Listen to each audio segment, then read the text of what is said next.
Welcome back, my dear UPSC aspirants. So, we are moving on to the second session of the daily editorial news analysis, where we are going to discuss about an article given in today's editorial, which discuss about the hate propaganda and the incitement of violence, which must be met with full force of the law. So, first, let's discuss what this hate speech is all about. Okay. So, see, hate speech is a term frequently used in the daily news. So thus it's important to understand what it is all about and what its implications is for Indian polity and society. So hate speech, what does it mean? It refers to those words whose intent is to create hatred towards a particular group. That group may be a community, religion or race. So this speech may or may not have meaning, but it is likely to result in violence. The primary reason for the propagation of hate speech by individuals is that they believe in stereotypes that are ingrained in their minds, and these stereotypes lead them to believe that a class or group of persons are inferior to them, and as such they do not have the same rights as of them. So in order to determine whether a particular incident of speech is a hate speech or not, the context of speech plays an important role. Like when judgment was there, the court in the state of Maharashtra versus Sangaraj Damodar Rupawat observed that the effect of the words used in the offending material must be judged from the standards of reasonable, strong-minded, firm and courageous men, and not those of weak and vacillating minds, nor of those who send danger in every hostile point of view.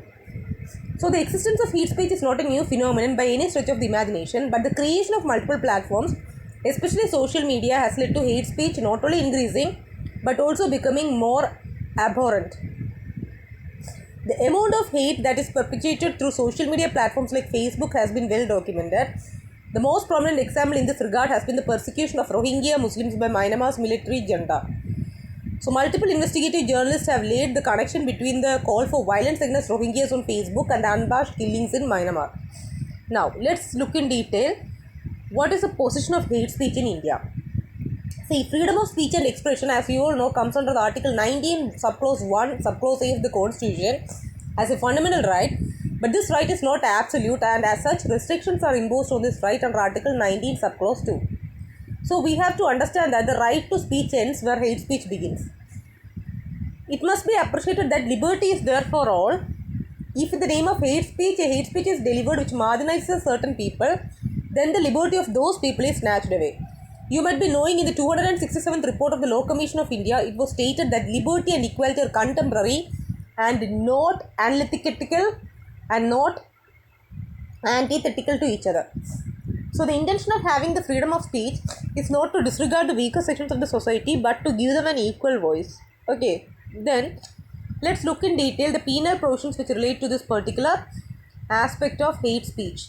Sections 123 subclause 3A and 125 of the RPA bar the promotion of animosity on the grounds of race, religion, community, caste or language in reference to elections, and includes it under corrupt electoral practices. Likewise, Section 8 of the ROPA Act, that is Representation of People's Act 1951, prevents a person convicted of the illegal use of the freedom of speech from contesting an election. Then Section 295A of the IPC deal with punishing acts which deliberately or with malicious intention outrage the religious feelings of a class of persons. Section 505 clause subclause 1 and 505 subclause 2 make the publication and circulation of content which may cause ill will or hatred between different groups an offence. And then last but not the least, sections 153A and 153B of the IPC or Indian Penal Code punish acts that cause enmity and hatred between two groups. So I would like to conclude that hate speech is an attempt to further marginalize classes and groups of persons who are already in a minority, maybe due to the race, language and religion. The recent examples of high-profile politicians making speeches where there is a clear-cut attempt at inciting violence which led to large-scale violence. So these examples are yet to be dealt with by many law enforcement agencies. Many critics argue that hate speech in India was not adequate.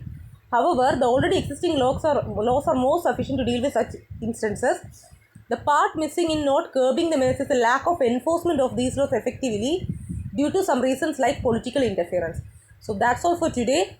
Hope this article was informative and interesting for you all. If it was interesting and lovely, please do hit the like button, share, subscribe to maximum UPSC aspirants. You should learn and let others learn also. That should be the policy, and that too in this very day of Christmas. So guys, most probably tomorrow we won't be having an editorial session. Two reasons are there. First one, Today it was Christmas, so no Hindu newspaper is available tomorrow. So there won't be any editorial sessions tomorrow. Second reason, last Sunday editorial session was not there in Hindu newspaper. So sometimes if the newspaper was there tomorrow also, if editorial was not there, it wouldn't have been there. So let's meet on Monday with yet more interesting sessions and topics related to editorial analysis. Enjoy your Christmas. Stay safe. Take care. Bye bye.